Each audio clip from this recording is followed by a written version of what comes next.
કોંગ્રેસના પૂર્વ એમએલએ શિવાભાઈ ભુરિયાનું મોટું નિવેદન સામે આવ્યું। બનાસકાંઠાના થરાદમાં ખેંગારપુરામાં આયોજિત ચૌધરી સમાજના એક કાર્યક્રમમાં ભુરિયાએ આ નિવેદન આપ્યું છે, જેમાં તેમણે કહ્યું છે કે પરથી ભટોળને લઈને આ નિવેદન છે। આવી બાબતો સમાજે વિચારવાની જરૂર છે। આવો સાંભળીશું કે શિવાભાઈ ભુરિયાએ શું કહ્યું।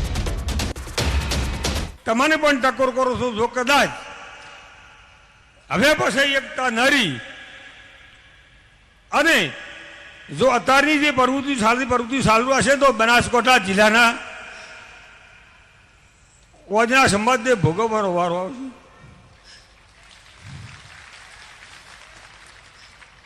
આ વાત તમારે મારી યાદ રાખવાની। તમને ઘણું બધું કહો તો બધાને એમ લાગે કે ડોહો ઉભો છો ને લોહી પીએ છે।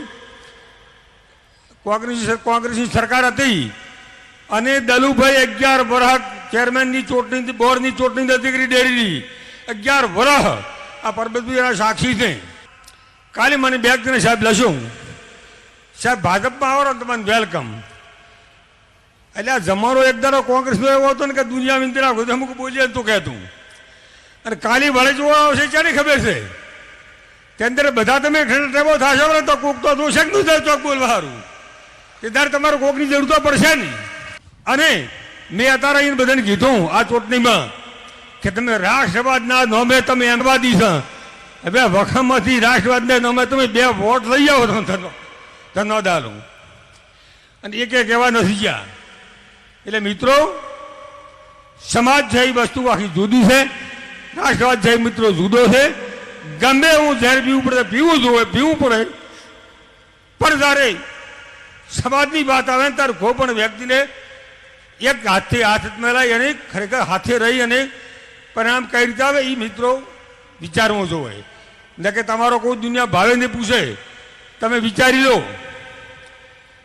કે કેશિયાની આખી ચૂંટણીમાં રેખાબેનનું નામ જો નથી તો મારા માર્ગનું ઉદાહરણ તો શંકરભાઈ સાક્ષી રેખાબેને બેઠા પૂછો હતો ભાષણ કરવા ઉભા છે ને, કેશિયાજીએ કીધું ભાજપને વોટ આલ દો, રેખાબેનનું વ્યક્તિગત નામ નહોતું લીધું, ઉમેદવાર આ રેખાબેન મારા ઉમેદવાર છે એમ। એટલે મિત્રો, તમને બધાને ઈમાન મિત્રોને વિનંતી કરું છું કે સમાજની કોઈ પણ વાત આવે, કોઈ પણ વ્યક્તિને ગમે એવું ઝેર પીવું જોવે અને ઝેર પીને પણ સમાજની વિકાસ કઈ રીતે થાય, સમાજની એકતા કઈ રીતે જળવાય, આવી વાતમાં તમે નેરો તમારો કોઈ ભાવને પૂછે, મારે કોઈની લાસારી છે નહીં। મને ઘણી વખત ઘણા એમ કે શિવાબા તમે તો કોમબાદ, હું ઘણી વખત કહું કે હું કોમબાદ તો તમે મને કેટલો વોટ આલે એમ કહેતું।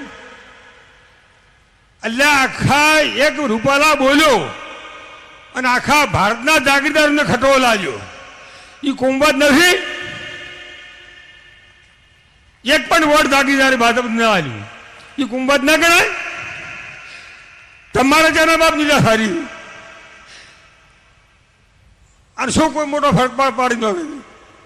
એટલે મિત્રો, આ વાતમાં બધા સક્ષમ રહેજો, મક્કમતા રહેજો। અને અત્યારે બાળો તમને બધાને કહું છું, આ પરબતભાઈ શંકરભાઈ બેઠા અત્યારે ફક્ત ને ફક્ત એક જ થરાદ વિધાનસભા એવી છે ને કે તમે કદાચ ચૌધરી તરીકે જીતી કહો, બાકી અમે બધા લઘુમતીમાં છે, બધા ઠાકોરની બહુ મોટી છે, તે અમે તો કિસ્મત તમારા લો ને જ્યાં વખતે જીતી ગયા એટલે અમારા કિસ્મત।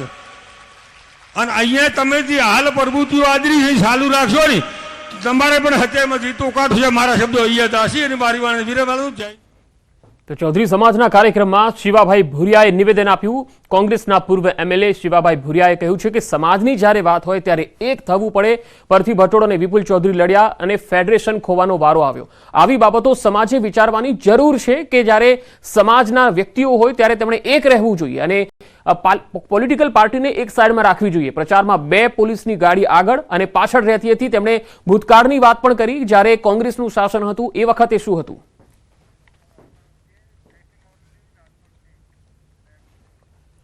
નીટ પરીક્ષામાં રાજકોટની આરકે યુનિવર્સિટીનું સૌથી ઊંચું પરિણામ ચોંકાવનારું છે। રાજકોટના આરકે યુનિવર્સિટીના સેન્ટરનું દેશમાં સૌથી વધુ 85% પરિણામ।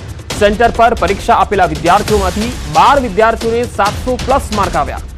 સેન્ટરમાંથી 85% પરીક્ષાર્થીઓ પાસ થયા। પરિણામને લઈને હવે શંકાઓ ઉઠવા લાગી છે। રાજકોટના આરકે યુનિવર્સિટીના સેન્ટરનું દેશમાં સૌથી વધુ 85% પરિણામ છે અને સેન્ટર પર પરીક્ષા આપેલા વિદ્યાર્થીઓમાંથી 12 વિદ્યાર્થીઓને 700+ માર્ક આવ્યા। ઓનલાઈન જમવાનું મંગાવનારા ચેક કરી લેજો, કારણ કે અમદાવાદનો બનાવ દરેક ગ્રાહકો માટે લાલબત્તી સમાન કિસ્સો છે. છાશના બદલે ફિનાઇલ પહોંચી ગયું. ગ્રાહક પાસે સાયન્સ સિટી પાસે ગ્રાહકે મંગાવ્યું હતું ઓનલાઈન લંચ, જેમાં દાળ ફ્રાય, જીરા રાઈસ અને છાશનો ઓર્ડર આપ્યો હતો. ગ્રાહકે છાશને બદલે ફિનાઇલ પીતા બળતરા થઈ ગઈ. તબિયત લથડતા હોસ્પિટલમાં દાખલ કરવામાં આવ્યો. બોડકદેવ પોલીસે જાણવા જોગ લઈ તપાસ હાથ ધરી. પોલીસે ડિલિવરી બોય અને હોટલ કર્મચારી અંગે પૂછપરછ કરવા હોટલ કિચનના સીસીટીવી ફૂટેજ પણ મંગાવી લીધા છે.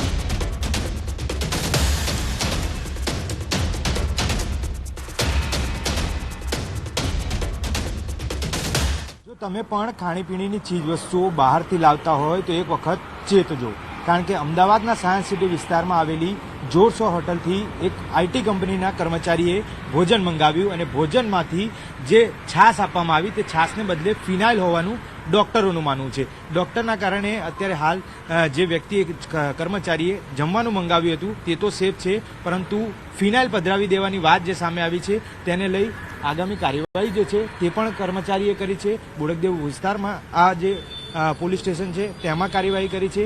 આ જોરશોર ફૂડ રેસ્ટોરન્ટ હતી, ત્યાંથી તેમને કોમ્બો પેક મંગાવ્યો હતો અને છાશને બદલે તેમને ફિનાઇલ પધરાવી દેવામાં આવ્યું હતું. જો કે આ બાબતે કર્મચારીને તપાસતા સામે આવ્યું છે કે જે આ જોરશોર હોટલ સાયન્સ સિટી વિસ્તારમાં આવેલી છે ત્યાંથી તેમને ભોજન મંગાવ્યું હતું.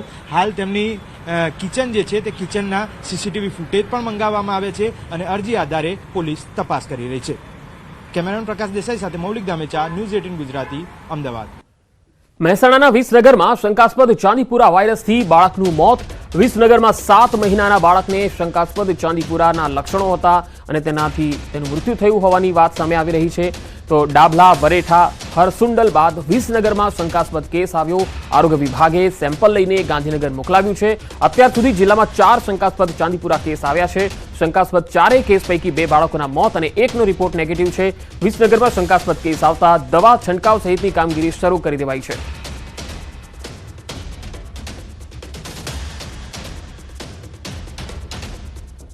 અમદાવાદ શહેરમાં રાત્રિ દરમિયાન બાળકને ઉઠાવવા આવેલ શંકાસ્પદ મહિલાને સ્થાનિકોએ પકડી લીધી. એલિસ બ્રિજ વિસ્તારમાં શંકાસ્પદ મહિલાને સ્થાનિકોએ પોલીસ હવાલે કરી. બાળકને ઉઠાવવાનો પ્રયાસ કરતા એક વ્યક્તિએ મહિલાને રોકી અને પોલીસને સોંપી. એલિસ બ્રિજ પોલીસે મહિલાની પૂછપરછ શરૂ કરી છે.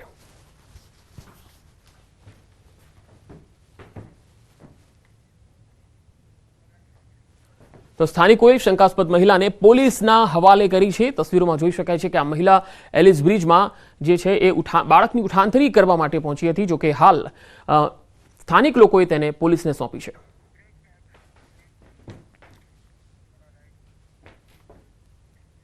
આગળ વધુ સમાચારો પર નજર કરીશું. હાલ રોકાઈશું એક વિરામ માટે.